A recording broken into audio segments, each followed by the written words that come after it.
शहरियत कानून की हिमायत और मुखालफत में मुजाहिरों का सिलसिला जारी है। सियासतदान भी इस कानून की हिमायत और मुखालफत में अपनी दलीलें पेश कर रहे हैं।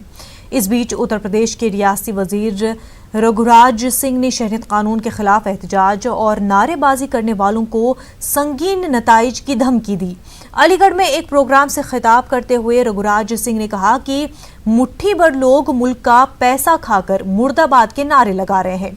उन्होंने नारेबाजी करने वालों को जिंदा दफन करने की धमकी दी।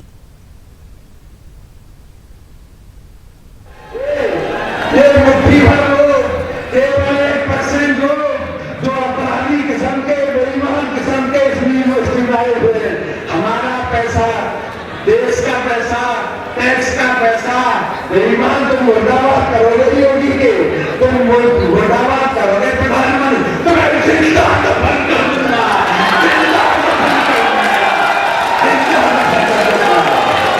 नारेबाजी होती, नारेबाजी होती है तो बाहर आते तो उनको दफना देंगे, तो इस तरह की बयानबाजी करते हैं। भाई बयानबाजी करते हैं तो पुलिस को देखना चाहिए कि ये तो मर्डर के लिए कह रहे हैं, दफनाने का तो ये मतलब है कि मार दूँ मैं आप।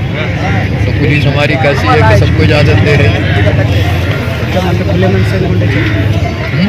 क्या खुले मन से गुंडे चल रही है?